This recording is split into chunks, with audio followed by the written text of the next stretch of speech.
In this book, Facts About Black Americans Before 1619, I've had the pleasure to edit and reprint this critical 1700s historical document written by a German professor.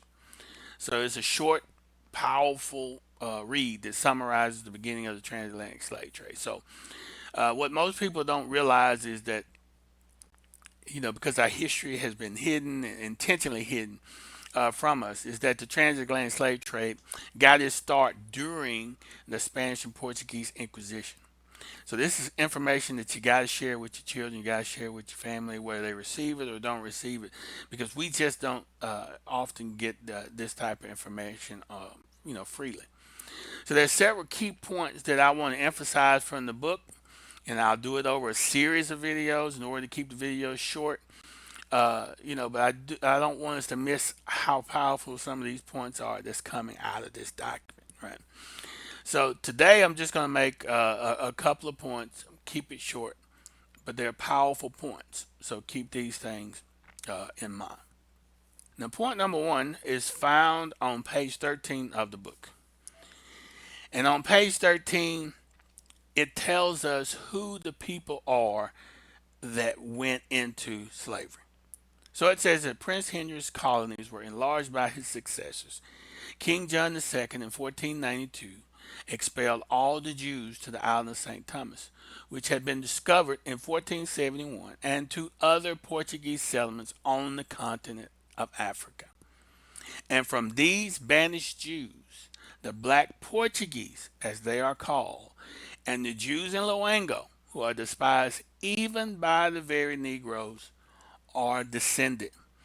So just in that one little small part of this document, it equalizes the Jews with the black Portuguese with the Negroes. And you can begin to understand why it is that when we got to the Americas, we were called Negroes, because that name followed us all the way over there. And we got more documentation for that as well. But I just want to bring these two key points out for this particular lesson. So if you've gotten this book or you plan on getting this book, just understand that this entire document, anytime you see the term Negro, he's talking about the black Jews. All right, that's very key. All right, so then there was another group of black people that were called the Moors.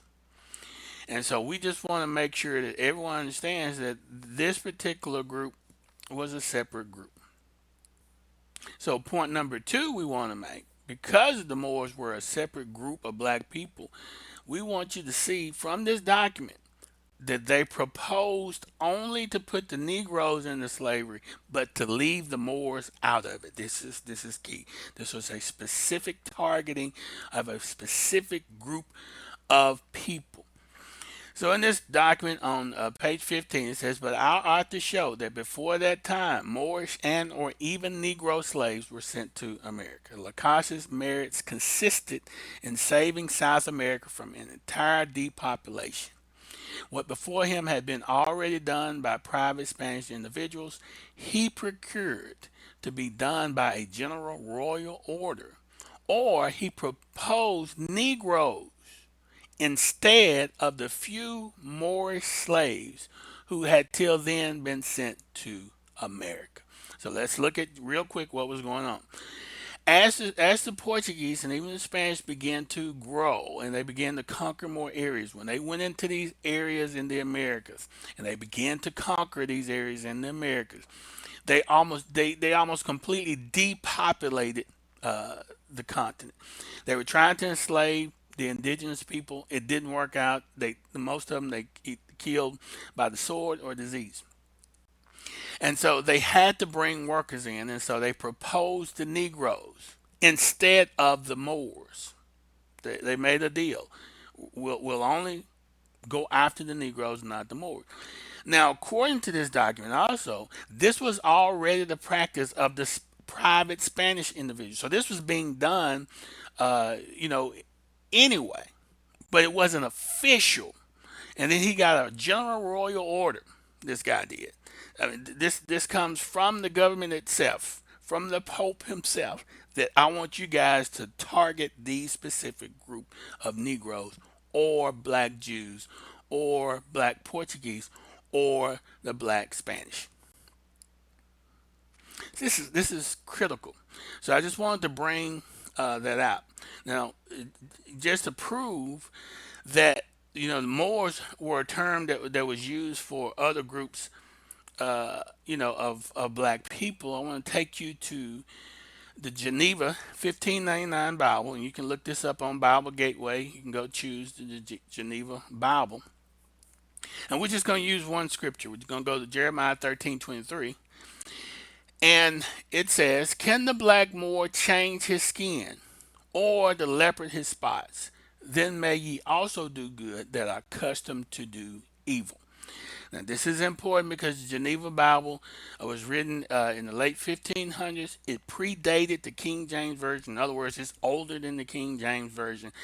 And in Jeremiah 13, instead of using the word Ethiopian that's used in the King James Version, it says black Moor.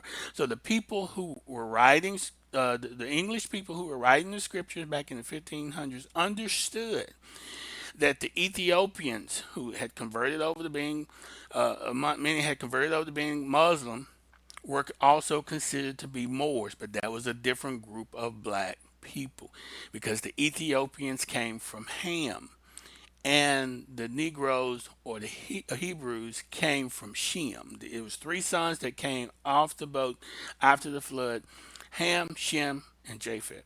And we can all trace our lineage back to one of those three. And so we're looking at this and we see that the Ethiopians came from Ham, which was a different genetic line than the Jews who came from Shem. So you can use this as just one piece of documentation to understand that there was a clear distinction between the black Moors and the black Jews. And the black Jews were specifically targeted for the slave trade. And it's right here. And I'm going to read this again and we'll get ready to close it out.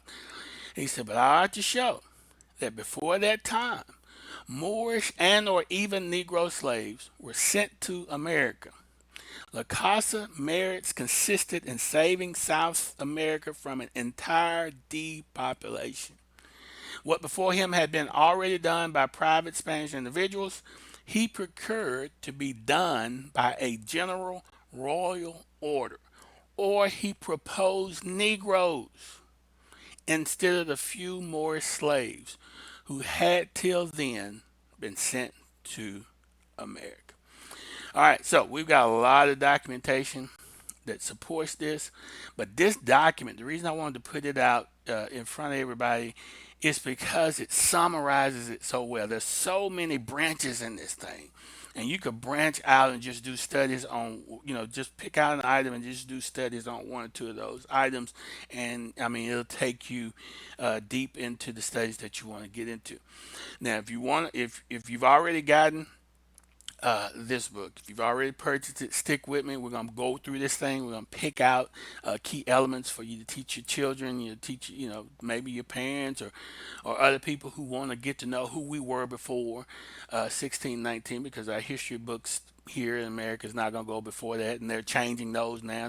They're getting rid of those. So even the little bit of information we have, we're not going to have that either coming from the traditional systems. So we've got to take it up on ourselves to do this for ourselves. Now, for those who are interested, in purchasing this, this material, first of all, we have the original documents free for download. So if you don't have, the funds to purchase it, and you want to teach your kids about it, and you want to have documentation for it, hey, go download the free documents. That's not a problem at all. For those who may struggle reading it because some of the S's look like F's and all that stuff in there, it can get to be confusing, and so you can get my book that I re-edited, and you can get that for $10. Plus, you'll also get the free documents within that $10. But I also, the third option, I made an audio book. So the audio book plus the regular book plus the free documents are included in this for $15. So you have your choice. You can get the free documents and you can go through it yourself. You can get the re-edited document plus the free documents for 10, and you can get the audio book plus the regular book plus the free documents for 15. So it's up to you. But the main thing is we've got to teach our children this material. We've got to educate ourselves on what really happened before 1619. We owe it to ourselves, and we owe it to our families, we owe it to our children to learn what our true history is. With that being said, we'll end right there, and I'll be coming back with another video soon, pulling out some more information that I think you'll find very interesting. Shalom. In a shocking 1700s historical document of Black Americans, a German professor used the term Negro as a reference to Black Jews both in Africa and in Portugal. The author also makes a clear distinction between the Black Jews and Black Moors. The Moors were largely a distinctly different mixture of Black people, most of whom had converted to the Muslim faith. The author candidly points out that the Black Jews were specifically targeted for the slave trade, and that the Black Moors were intentionally avoided, and that the Negroes, also known as Black Jews, were then sent to the Americas during the slave trade. Get your ebook and audiobook bundle today. Choose from the following 3 options. Option 1. Get free copies of the original 1700s documents only. Option 2. Get an easy-to-read edited ebook, plus free copies of the original 1700s document for a low price of $10. Option 3. Get an audiobook for easy listening, plus the easy-to-read edited ebook, and also free copies of the original 1700s document for a low bundle price of $15. Learn the real history they don't want you to know.